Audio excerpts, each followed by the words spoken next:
ईसाई धर्म लोग अपना रहे हैं तो उन पे कार्रवाई होती है, उनको जो है जेल में डाला जा रहा है, उनके ऊपर तमाम तरीके कमेंट किए जाते हैं या उनको प्रताड़ित किया जाता है, परेशान किया जाता है, मारा पीटा भी जाता है, ऐसे कई जगह हुआ है। अरब से इस्लाम आपके देश में आ गया। आज यहाँ कितने लोग हैं? लगभग 20 करोड़ लोग हैं इस्लाम के। 99% हमारे समाज के लोग हैं जो इस्लाम में गए। जो यहूदी जो क्या कहते हैं ईसाई जो बने हुए हैं, ईसाई में तो लगभग 99% या 100% वही है हमारे समाज के लोग। क्यों गए? हमारा सवाल मैं पूछता हूँ, आखिर क्यों गए ये लोग? क्या क्या कमियां थी हमारे समाज में कि लोग छोड़ के चले गए? हम लोगों के विचार में अम्बेडकर जी महान हैं और अम्बेडकर जी की नीतियों पे हम लोग चलते हैं, अब चलेंगे भी और सबको चलना भी चाहिए। संविधान से बड़ा कोई नहीं है और अम्बेडकर से भी बड़ा कोई नहीं है।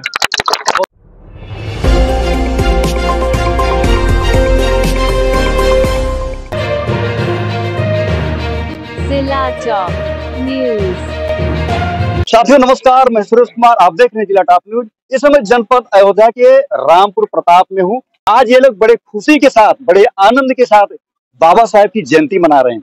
हम लोगों के विचार में अम्बेडकर जी महान हैं और अम्बेडकर जी की नीतियों पे हम लोग चलते हैं, अब चलेंगे भी और सबको चलना भी चाहिए। संविधान से बड़ा कोई नहीं है और अम्बेडकर से भी बड़ा कोई नहीं है। बहुत अच्छी बात। तो इस पर क्या राय है आपका? मैं सबसे पहले चाहूंगा कि हमारे इस क्षेत्र में जी एक महान उपलब्धि है कि विश्व विभूत भारत रत्न बोध सत्य बाबा साहब भारतीय संविधान को जो निर्माता है उनकी प्रतिमा स्थापित हुई। बाबा साहब का संविधान इस पूरे भारत में चल रहा है, सब लोग आदर करते हैं, लेकिन कुछ लोग विरोध भी करते हैं। इस पर आपका विचार है? बाबा साहब का संविधान भारत ही नहीं पूरी दुनिया के लिए एक मिसाल है और बाबा साहब भारत के महान पुरुष नहीं पूरी दुनिया के महान पुरुष हैं। अभी आपने जाना होगा कि जो गजट आया है यूएनओ को, संयुक्त राष्ट्र संघ का, उसने बाबा साहब को Martin Luther king, Nelson Mandela और अब्राहम लिंकन की श्रेणी में दुनिया का यानी विश्व का महापुरुष उन्होंने और इस सदी का सबसे महान शिक्षक, सबसे महान विधिवेत्ता और सबसे महान विद्यार्थी घोषित किया। आज देख रहे हैं आप पूरी दुनिया में बाबा साहब की जो मान्यता भारत में है, इतनी ही महानता दुनिया के जो तमाम डेवलप कंट्रीज हैं उनमें है। और आपका जो सवाल है कि कुछ लोग विरोध करते हैं, तो भारत एक बहुत बड़ा देश है। इसमें भाषा के आधार पर, जाति के आधार पर, धर्म के आधार पर, प्राकृतिक और भौगोलिक पर्यावरण के आधार पर तमाम प्रकार के लोग निवास करते हैं और इसमें सकारात्मक नकारात्मक सोच के लोग भी सब अपने आप से परिभाषित किए जाते हैं।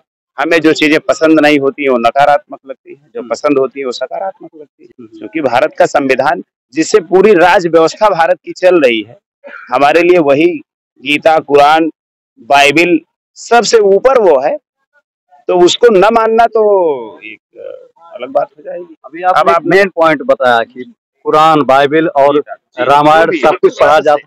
अच्छा, जितने ग्रंथ हैं हिंदू राष्ट्र के, चाहे जितनी भी पुस्तकें हो, सारी पुस्तकें पढ़ा जा सकती है ना। लेकिन मैंने देखा अभी 2-3 महीना पहले कुछ लोगों के घर में बाइबिल पढ़ी जा रही थी, उनको पकड़ा गया और उनके ऊपर ये दोष लगाया गया कि इन्होंने धर्म बदल दिया है।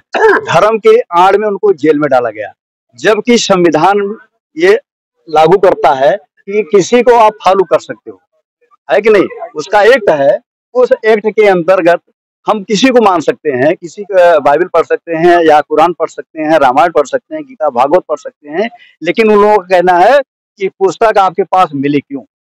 भारत का संविधान सभी को जो स्वतंत्रता का अधिकार देता है, उसमें धार्मिक स्वतंत्रता का जो अधिकार है वो है हर व्यक्ति अपने धर्म के अनुसार पूजा, उपासना, प्रार्थना, वंदना और अपने धर्म का प्रचार प्रसार कर सकते।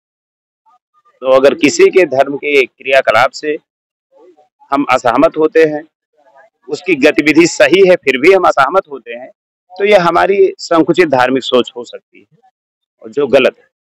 बाकी हम स्वतंत्र हैं, अपने घर में बाइबिल भी पढ़ सकते हैं, कुरान भी पढ़ सकते हैं, हम अपना रामायण भी पढ़ सकते हैं। इस तरीके से जो है भाई पढ़ेंगे तो तभी तो समझ में आएगा। हमने अब संविधान को नहीं पढ़ोगे तो आप कैसे जानेंगे? किताब से कुछ नहीं होता। किताब अगर है तो उसमें जो है जेल में किया गया तो जो सरकार की मंशा है। लोगों ने किया ऐसा, इनके पास इतनी पुस्तकें मिली, ये गलत है और उनको जेल में डाला गया। इस आधार पे गलत नहीं कह सकते हो, इस आधार पे गलत नहीं कह सकते। मान लीजिए अगर कोई घर छोड़ता है, मान लीजिए मैं 4 भाई हूँ, अगर चारों भाइयों में यदि मेरा कोई भाई घर छोड़ रहा है तो उसको हमको समीक्षा करनी चाहिए कि मेरा भाई घर क्यों छोड़ रहा है, इस पर ध्यान देना चाहिए। जैसे मान लीजिए कुछ लोग जो है दूसरे धर्म में जा रहे हैं, तो किसी को जबरदस्ती या मान लीजिए उसको बाइबिल मिली या उस पर लोग कमेंट कर रहे हैं कि क्यों बाइबिल मिली, बल्कि उनको इस चीज पर ध्यान देना चाहिए कि आखिर वो बाइबल के पास गया क्यों, वो आखिर बाइबल के पास गया क्यों, जो पुराने स्थान को छोड़कर वो नई जगह पे जा क्यों रहा है, क्यों ऐसा नहीं हो रहा है। तो जो लोग विरोध कर रहे हैं वो अपना जो है पहले चरित्र को अपने आप को सुधारे कि मेरा भाई अगर छोड़ के जा रहा है तो क्यों छोड़ के जा रहा है। आप इस तरीके का दबाव बना के आप किसी को रोक नहीं पाएंगे। अपने अंदर की कमियों को सुधार करके ही आप जो है, बाबा साहब ने 1935 के आसपास या उसी समय के जब वो शिक्षा ले रहे थे तभी उसी के आसपास उन्होंने कहा था कि मैं हिंदू धर्म में जन्मा हूँ, ये मेरे बस की बात नहीं थी, मगर मैं हिंदू के रूप में मरूंगा नहीं, ये मेरे बस की बात है। क्यों कहा था, और उसमें उससे भी बड़ी पॉइंट क्या है कि बाबा साहब ने 1956 में जो है धर्म परिवर्तन किया। इतने अंतराल के बाद जो इतना समय लगा बाबा साहब को हिंदू धर्म छोड़ने के लिए, क्यों इतना समय क्यों लिया? क्योंकि बाबा साहब की आप लेखनी से भी, चाहे पुस्तक के माध्यम से देख लीजिए, चाहे जो पत्र लिखते थे, जो अखबार लिखते थे, उसके माध्यम से भी आप देख सकते हैं कि बाबा साहब ने इसमें सुधार के, हिंदू जो हमारी व्यवस्था है, जो हिंदू व्यवस्था है, हिंदू व्यवस्था में सुधार चाहते, इसमें कमियां थी, लोग कमियां एक्सेप्ट नहीं कर रहे हैं। सबसे बड़ी कमी क्या है, लोग कमियां एक्सेप्ट नहीं कर रहे हैं, और उस कमी को सुधार कर इस समाज को उन्नत पे ले जाया जा सकता है। पुरानी विचारधारा को लेके तो इस समाज को उन्नत पे नहीं ले जा सकते, आप किसी भी कीमत नहीं ले जा सकते। मैं के लिए एक बार ताली बजाएंगे, सब लोग ताली बजाएंगे। इन्होंने, मैं संतुष्ट हूँ आपकी बात से। ठीक, तो ये जो आपने सवाल किया, मैं सवाल को समझ पाया, लेकिन अब बातें हो रही थी तो उस सवाल, आपके सवाल में यही चीजें हो रही। मान लीजिए अगर घर गलत है तभी लोग बाहर जाएंगे, यदि घर सही है, मैं कहता हूँ अगर सारी सुख समृद्धि हमारे घर में है तो मैं मूर्ख या पागल ही होऊंगा घर को छोड़ के जा रहा हूँ, ये होना चाहिए। बहुत अच्छी बात, ये सच्चाई आपने बताई है।